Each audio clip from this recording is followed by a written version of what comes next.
afternoon. I thank the Lord God for this opportunity to visit. Thank you, Mr. Crawford. The first minute I came in here, Mr. Crawford said, "Welcome home." And I agree because, when I look back, it's been 18 and a half years, actually short of 5 months, where it will be 19. So I will always consider Los Angeles congregation as my home. I was not able to visit for almost 13 months, primarily because it's a denominational procedure where if you are the outgoing pastor, you should not come to give the new pastor a chance to do his ministry. But that's been a long time. So hopefully the new pastor will get to invite me from time to time, right? Anyway, what's new in my family? It's kind of still the same. My wife sends greetings to you. She is a nurse and she has patients they have a daily schedule, and she's been looking for replacement but was not able to find replacements because they are scheduled. And David, he says he missed you all. He will always, in his heart, be a part of the Los Angeles congregation. And if you miss my son David, we also miss him because he's been gone. As Pastor Steve said, with his job with Northrop Grumman, he's being sent to different places like the state of Washington, and now he's in Boston for almost a month, doing his work. So we also miss David. Talking about our kids. I remember, when was that? The last time we first came to restart the Los Angeles congregation back in 2000. And David was then 5 years old, going 5 actually, and they were young. And I remember, by the way, I had 4 kids, right? And they were all young. Remember that time we all come here in a big van?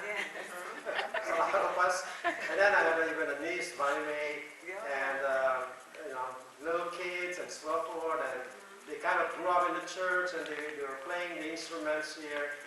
But time moves on. And we are empty nest, just like most of us here. You remember the good old days, right? And there's something about us. It's about us human beings where we miss the good old days. How many of you have said that to yourself? Like, I miss the good old days. You look back and you want to go back to that good old days, when maybe you look at the mirror and you see a teenage person, right? A younger person. You have the strength to go and travel. We want to go back to the good old days. Even when I was young, I remember when it's raining like this, I see my mom and my dad by the window looking at the rains, and we children sitting around and enjoying the company of our parents. It's so peaceful and, like, oh yeah, I miss the good old days. But the message I'd like to share with you today is that the good old days is not always good. That there's something that God has in store for us that is much better. In fact, it is human nature. And psychologists say that as we get older, and I turned 62 just a few weeks ago, as we get older and we feel that we are not as strong, it is just natural for us to look back to the good old days. When there are trials and difficulties, when life seems to be more difficult, when we begin to feel that arthritis or pains and aches, right? When we have some difficulties, it is so normal we look back to the good old days. It is normal. There was a time when God took Israel out of Egypt, right? Out of the slavery or the pain. And then they went out to go to the promised land. And guess what happened? The Israelites were saying, "Oh, you remember the good old days of garlic and the cucumber, the leeks, and hey, have you forgotten the slavery, right? Or the difficulties? They did. Somehow, there's something about the good old days, and they miss that. But sometimes also it happens to us where we look back to the good old days, and I'm not saying it is wrong necessarily, but the point I want to share here is that I think God understands when we long for the good old days, but the good old days is not something that we should be yearning for, because it is past. It's gone. We should not be yearning for the good old days. We could be learning from the good old days. But God has something better. And this is, when you look at from Genesis to Revelation, we see this situation over and over again when people look back. But God is saying there's something better. So through the prophet Isaiah, God is speaking to a people, this in the Old Testament, who once had a life that they look back that is now lost. This is Israel. And they long to have that once again. Life for them had been good. So they thought, they forget of the things that happened in the past. But then the Babylonians came. The Babylonians and other foreign force kept in, and they swept down in the land of Israel and Judea, swept down and killed many of their friends and family, and then they carried off their youngest into the foreign land of Babylon. And so they were there, and they lost their homes, and so they were in difficulties, being slaves in that area. The world that they used to remember, that they used to cherish, the good old days, is gone, destroyed. So naturally, they look back to the good old days. Eventually, they were allowed to return in the story. And now, they are probably a couple of generations after that, and having come back home. But it is not the same good old days that they were hoping. It's not the same. Yeah, they tried to rebuild the temple, right? They tried to rebuild the temple. But King Solomon was long dead, and who made the temple beautiful, and they could not do the same. But instead, they made a temple that is in comparison to the temple of Solomon that was lower in quality, probably shabbily done, and the rooms, and they're not as good and as beautiful as the former temple. Maybe when it rains, there were leaks that, water coming down, and maybe they didn't have good heater during Sabbaths. So it's not the best that they have. And so they look upset and frustrated as far as the good old days. The walls of Jerusalem at the time were still in rubble, and they were under the threat. Okay, we're here now, and for almost like 50 years, the walls haven't been built. There's a struggle that they have, and their spirit inside did not feel the same. Their houses have been given back by the Samaritans and the Babylonians, but perhaps they can still smell the Babylonian, smell of their way of cooking and whatever in their homes, and it is not the same. So it seems that life for the people of Israel and for us, that life is always about having to rebuild.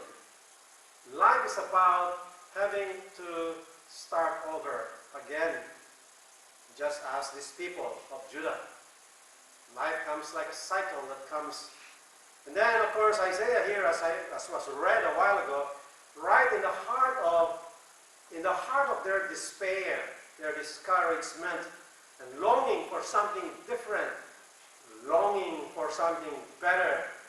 That's what they're hoping. And now God inspires Isaiah to share with the inhabitants who are depressed, who are looking back to the good old days. He shares with them a message of hope, a message because they can have joy. The message straight from God through the prophet, and carries with it this kind of gladness that only God can create. The message is something new is coming. Something better. So God is giving His people Israel here a new vision, a new kind of perspective in life. Because He understands us. I mean, I know that all of us are looking back often and hoping for the good old days.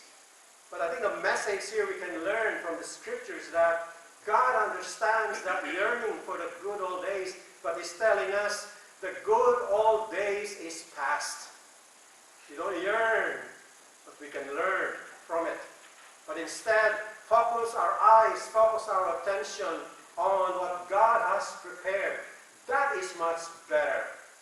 Instead of just human nature-wise, just falling into that habit of looking back, God is saying, no, there is something better for you. And we can apply this in our own lives, even in the church, in our personal situation. God has something better, something new. So it's not a message of despair, this message. It's a message of hope for you and me. It's a message of redemption. It is a message not only for Israel, but a message for us here today.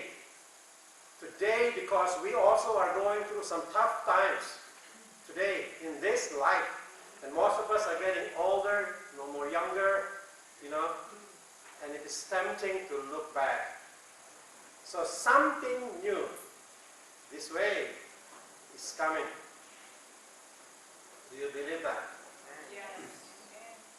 Something is needed to be rebuilt. God wants us to have a new set of eyes, a new perspective. So the purpose of this message again is this. We are given a choice, you and I, two choices. We can yearn for the good old days, or we can, in faith, embrace and consider that God has something better for us. So there we are, with these two choices. What will you do? What will I do? And this is what I think God would leave us do.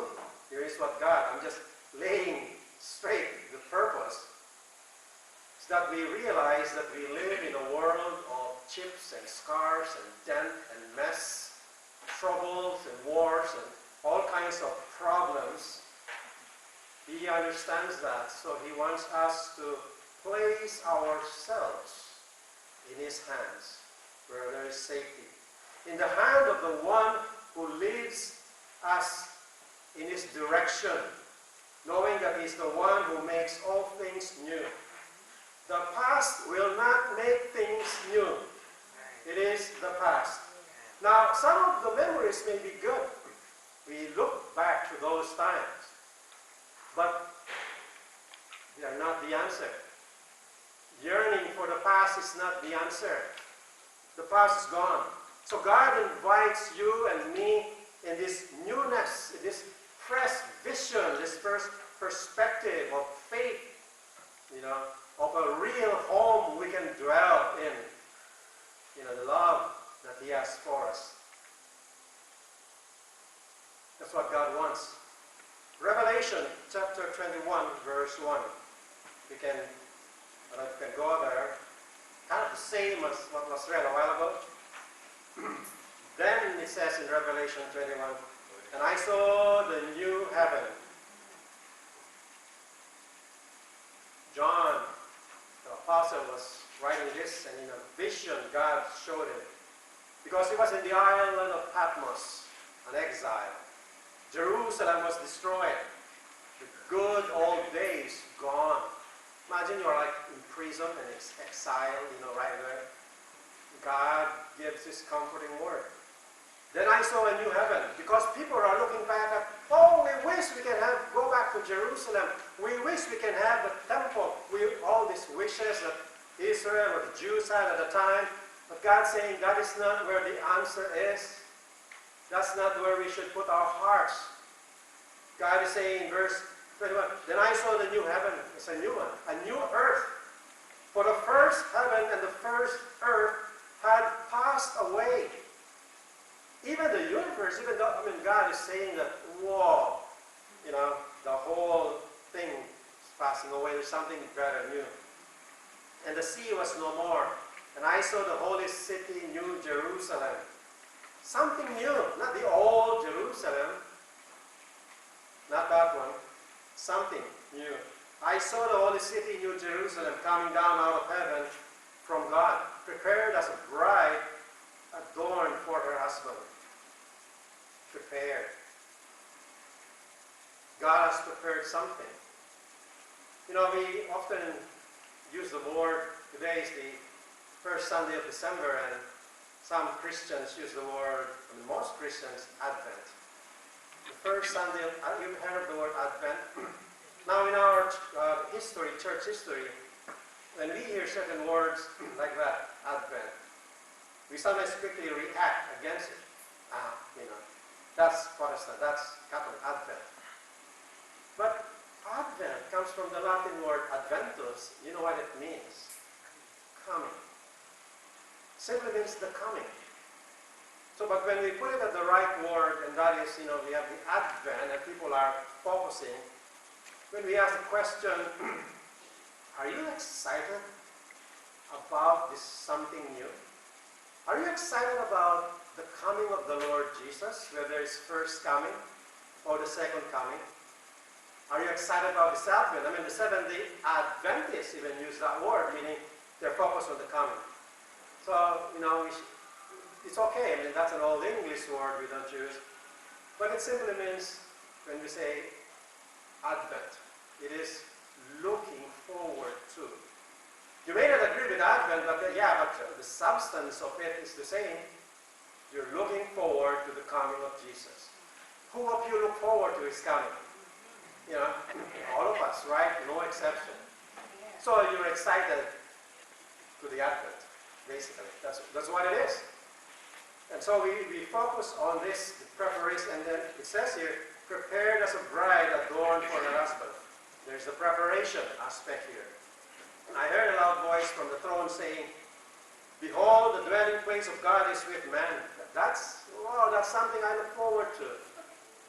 Dwelling place of God with man. He will dwell with them, but they will be with his people, and God himself will be with them as their God. He will wipe away every tear from their eyes, and death shall be no more. Neither shall there be mourning, nor crying, nor pain anymore, for the former things have passed away. Be excited about this. That's what it's saying.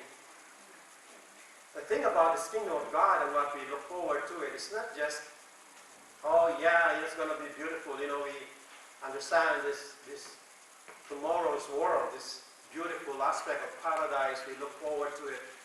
But that is even so small as to the comparison of our relationship with God and with each other when there is going to be no more pain. And there's going to be no more suffering. When no one is going to be abandoned by somebody. Today you build a relationship and they leave you. For whatever reason, we abandon, we miss people. I miss. But at this age, when I remember my parents, I miss them, The time will come when there is no such thing as being abandoned.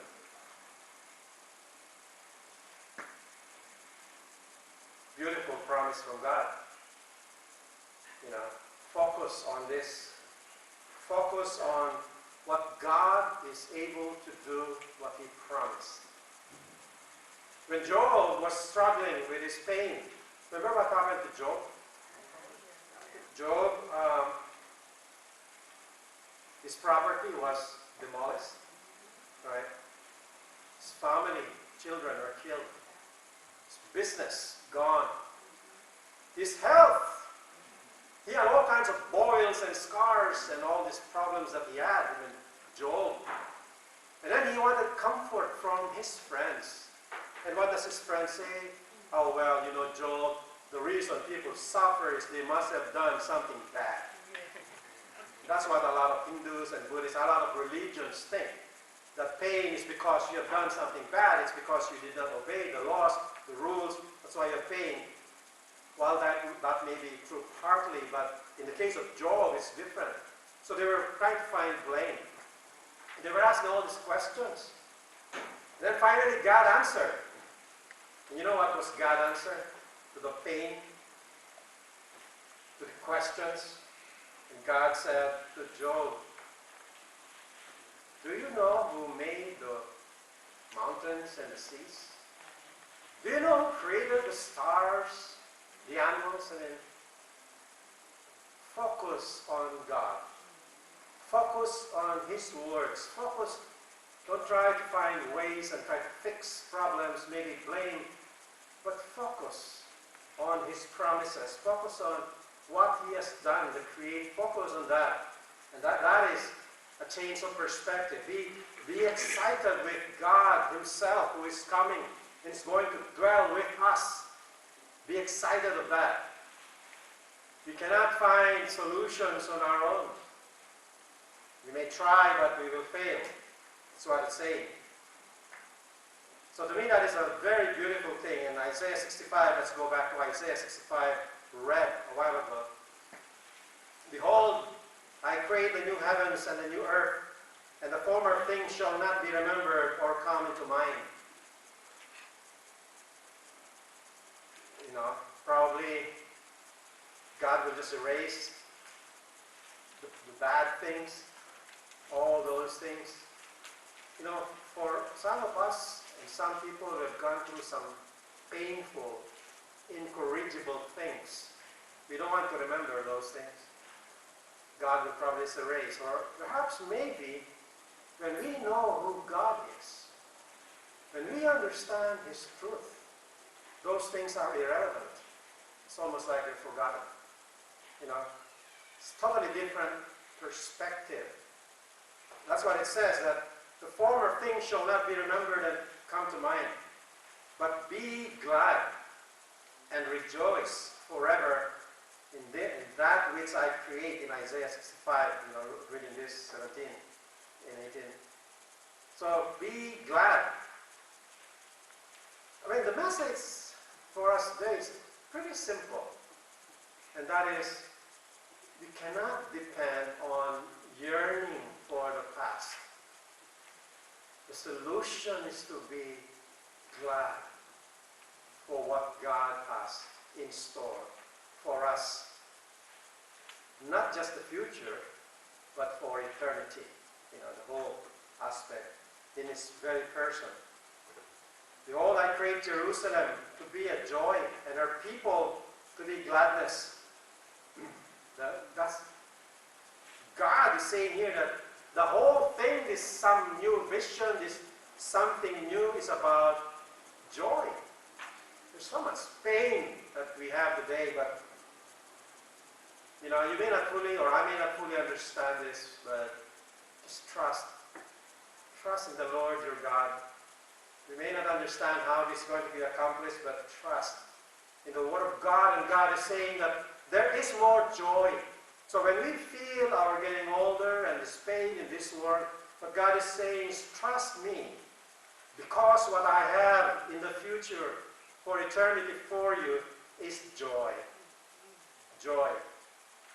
We can be happy and the people to be a gladness. Verse 19, and I will rejoice in Jerusalem and be glad in my people. In my people. And God's going to dwell right in us. No more shall be heard in it the sound of whipping and the cry of distress. Now, for some of us here who live a good life, and especially in this Western culture, sometimes this is not very exciting because, especially as people, they have money for Christmas, they have money for gifts, we have houses to live in, some heater and warm and all these things that sometimes this is not as exciting because we have cars that we drive, we have nice warm clothes, we have money in the bank. And for some people this may not be, as exciting. But if you remember the people in that time in Isaiah, here during that time, the context is different. When they're mostly homeless, they're struggling in life, They're in pain, they don't have enough food. This message can also be modern and contemporary, especially if you are going through some tough times. If you were a black person, for example, in South Africa years ago, the apartheid, and you are discriminated, this message rings true. If you are homeless, I still serve homeless every Tuesday. And then you sleep in tent and have no place to go to, and it's wet and cold, and there is no solution to your problem. The government is just spending money without the right solution. This message holds true. If you are sick with, doctors say we don't think we can do anything anymore, it's kind of helpless, and you have a scale of maybe 7, 8, 9, 10 pain, difficult, this message rings true. So when we put it in context, what God is saying here is that there will be no sound of weeping and the cry of distress. That is so welcoming. It will not come from yearning the good old days. We can learn from the good old days, but not always good. We remember only those things that we like.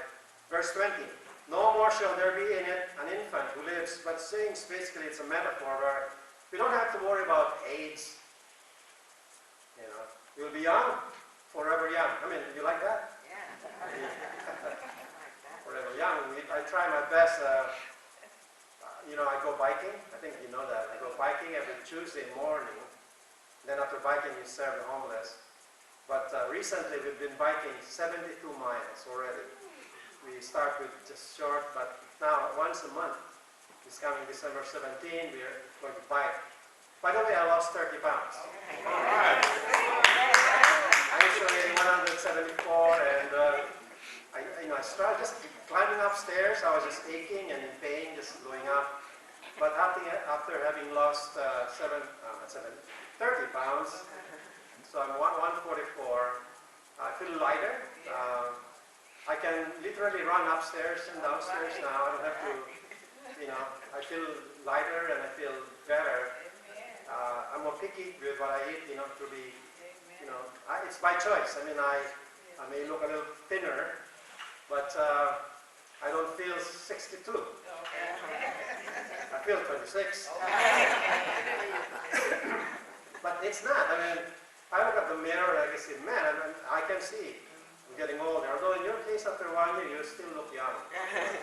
Congregation. So verse 20 it says, that's basically what it is. This is a promise of God, and they will have place, they will have vineyards and so forth. Just beautiful. That's God's promise. So that's what the Advent means. Advent is, there is something new. Something is coming. Something new. In the past, sometimes we look at the past as a thing, we think it gives security, but it does not. Notice in Ezra 3, 11 and 12, another situation of people looking back. Ezra 3, 11 and 12. And all the people gave a great shout of praise to the Lord, because the foundation of the house of the Lord was laid. They built a temple. And they came back from captivity from Babylon. But many of the older priests and Levites and family heads who had seen the former temple wept aloud when they saw the foundation of this temple being laid, while many others shouted for joy. So the younger ones shouted for joy, but the older ones were sad. But actually before they built that, when they were in Babylon, they were excited about, restoring the good old days. Then they realized as they tried to restore that, it didn't work. They felt sad. The point being is, when we put our trust, when we put our hope and our yearning in the past, it will start to regret, weeping and upset and frustration. But God is saying, don't look at the past as a solution to your problem. Learn from it, but trust in what God has in store. Look to the future. Are we sick? Are we in pain? Are we struggling? Are we getting older? Look to the future. Look to what God is and who God is. That's what you should look. We all were once young ourselves, all of us. I mean, some young people are listening to us. Age is fleeting. It comes fast. You know? You know? I remember when I was 16. That was like yesterday. It moved so fast. The Apostle Paul in Philippians 3 verse 8. Philippians 3 verse 8. And here's a perspective if we look at Philippians 3 verse 8. What is more, he said, I consider everything a loss compared to the surpassing greatness of knowing Christ Jesus my Lord, for whose sake I have lost all things. I consider them rubbish that I may gain Christ. But Paul had a great day. He was a theologian. He was a rabbi. He was, you know, he was good. He was a Benjamite, kind of perfect by blood and so forth. But what he was saying is that having come to know Jesus, the good old days for Paul is rubbish. Now in the older Greek translation, the word rubbish there is dung. D-U-N-G, which is not cow dung, human, rubbish, manure, poop. I mean, you cannot compare. The good old days is like poop in comparison to Jesus Christ, in comparison to who He is and what He's going to give us. That's something new. That is where we can hope. So should Christians look back? Of course we can look back and learn from the past, but not yearn from it. I'm not saying we don't. You know, we look back and we miss that. I mean, there is one particular person that, because it's Advent, if you can go to Matthew 3, John the Baptist. It's exactly the same. This is the message in Matthew 3, verse 1 to 4, but we can go verse 4, Matthew 3. This John the Baptist is the same way. John was called by God. He's the cousin of Jesus. And before Jesus came for the first time, God called John the Baptist to send a message. And the message was, something new is coming.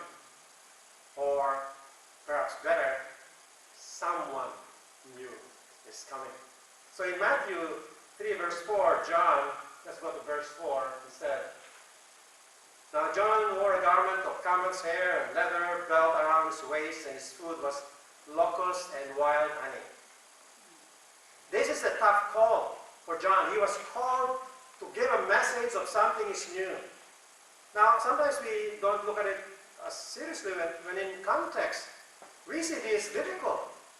John could have reasoned, you know, why give me this ministry of sharing this message? And then I have to be a Nazarite, I have to, you know, cut my hair, and I have to wear camel's hair, it's a rock, you know, and I have to eat locusts. How many have eaten locusts? I'm raising my hand. Actually, they're good. I eat locusts. And that he could have complained and said, I have my career plans. I want to have money in the bank. I mean, I want to wear a Gucci leather and Michael Kors bag. Good reason, but why would you send me? I mean, there's this. He could have complained about this calling of telling people that something is coming. But that's why Jesus said, this man is remarkable. He's one of the greatest persons born of a woman that who ever lived, John. Right? Because John accepted that calling. That he was willing to live his life. That, yes, he said, we can yearn for the future. That is something that we look forward to. And yet, John was willing to embrace the present, knowing that God is present in his life. That there is even joy even now. I mean, I mention this because we are in the same boat as John. We are all called in many ways to prepare the way, to give this message of coming, this message of Advent to people, that whenever they're struggling, whether illness, sickness, whatever it is, talk to them about what God promised. Not the good old days, and getting nothing out of it except maybe some lessons, but as far as the hope and the future, talk about what God promised. John was onto something. He was a model of faith because he was willing to submit to God's will, and he had struggles that affected his life, and God said, good man, good prophet. He was chosen just like you and I. We are chosen. He accepted this calling. He accepted. But not only he accepted, he acted on it. And he became willing. John could have could have complained because of this predicament, this inconvenience, this imposition from God. It's not easy because John's message about the coming of Jesus is not about the birth of Jesus. I mean, you read this, he didn't say, oh, there is somebody going to be born in Bethlehem like a baby and, cute, nice. That's all part of the message, but his message of the coming of Jesus is more of the second coming. He says, woe to you, you snakes, you vipers. I mean, it doesn't make for a good Christmas card, I mean, if I write in a Christmas card, say, this dear Pastor Brooks, you generation of vipers. It's like John. It doesn't sound good, but that was his message. But again, he was saying that the time of justice, God is a God of judge, and the wrath to come, he was talking about God is going to change. And again, for our comfortable Western culture, that's something, whoa, that's terrible, this news. But for those who are in pain, those who are discriminated, those who are struggling in life, that is good news because there will be justice. God is going to clean up that pumpkin, that junk. He's going to clean it up and put light in it. That's what he was saying. That's how it is. And this where John is a towering figure in church history as a Christian who surrendered his life. Thank you, my friend. Good man.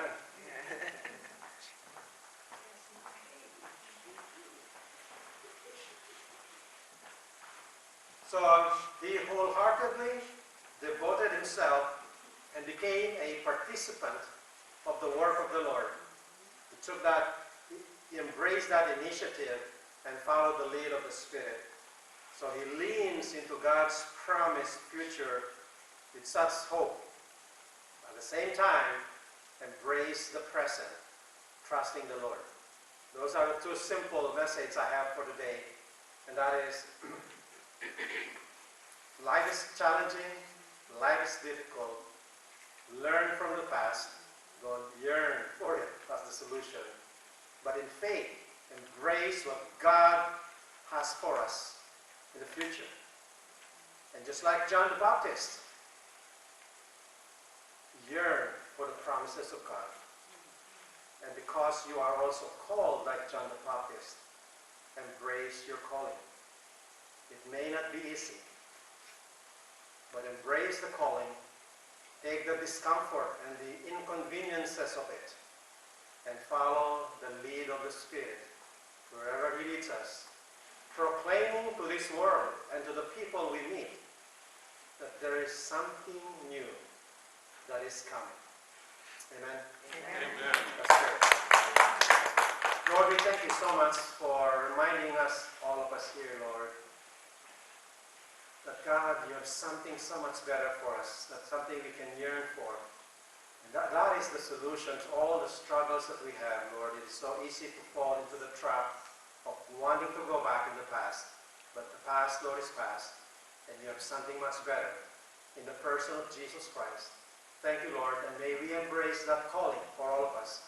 That when we meet somebody, Lord, who struggle, that we don't tell them about the good old days, but that we present to them, Lord, that something new in the person of Jesus is coming, and it's for everyone.